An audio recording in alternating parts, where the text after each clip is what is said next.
है तो वहाँ पर दशमी की रात 9 दिन तक जो पूजा पाठ करते हैं, पूजा पाठ करने के बाद में हमारे गुरु पंडित जी कोई भी हो, मैं उनको सभी को आराध्य करूँगा, उनकी मेरी दुश्मनी नहीं है। आप लोग हमें क्लियर करके बताएं कि आप अगर उसकी 10 दिन पूजा करते हो और वो पंडित है आपके अर्थ के हिसाब से, आपके वेद के हिसाब से, तो आप लोग दशमी के दिन उनको क्यों जलाया जाता है?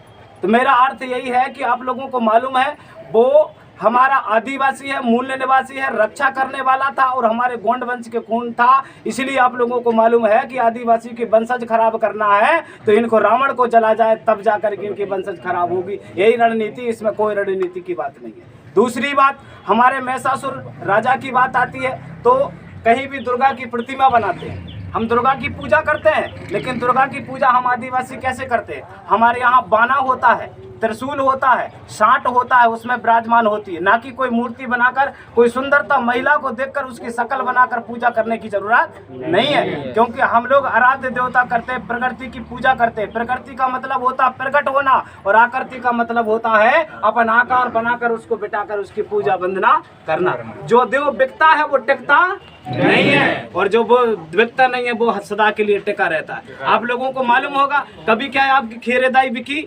नहीं। क्या मुटुआ बाबा बिका? क्या गांव का पटेल बाबा बिका? क्या सिद्ध बाबा बिका? क्या भैरव बाबा बिका? नहीं बिका, क्योंकि वो टिकने वाले और आप लोगों के आराध्य देवता हैं। जो देव बाजार में बिकता वो टिकता नहीं है। आज अगर हमारा कुम्हार भाई है, आज कुमार भाई अगर है तो वो भी अगर कोई मूर्ति बनाकर लक्ष्मी की पूजा करवाता है, अभी हमारा दीपावली का त्योहार आ रहा है, तैयारी हो गई, तैयारी चालू है, तो वहां पर आप लोग विचार करके देखें कि वो क्यों बेचता है उसको। वो इसलिए बेचता है कि मेरे पास लक्ष्मी आना चाहिए, धन आना चाहिए, इसलिए बेचता है ना। लेकिन हम क्यों खरीदते हैं उस लक्ष्मी को? क्योंकि हमको लक्ष्मी आने के बाद में हमारे घर में लक्ष्मी का बरसात होता है। ये हमारी गलत फहमी है।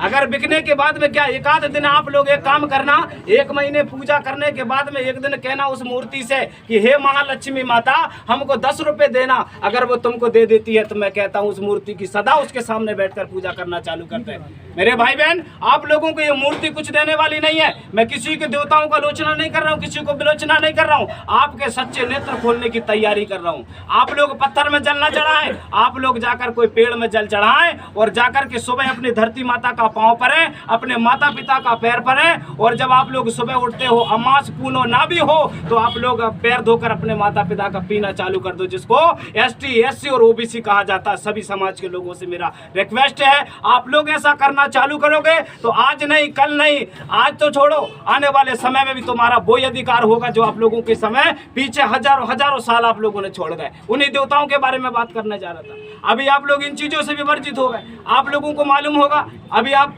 यहाँ पर दुर्गा माँ की प्रतिमा रखे हो, वहाँ पर साड़ी, सुंदर सलवार सूट पूरा सजाकर उस माँ को आप लोगों ने रखा। आप लोग मुझे बताएं, अगर कोई SC ST OBC अगर दुर्गा माँ को आप लोग बिठाते हो तो मुझे एक बात कोई बता दे कि हर वर्ष एक माँ को बिठाने में किसी के घर में ले जाकर उसकी स्थापना करते हो क्या?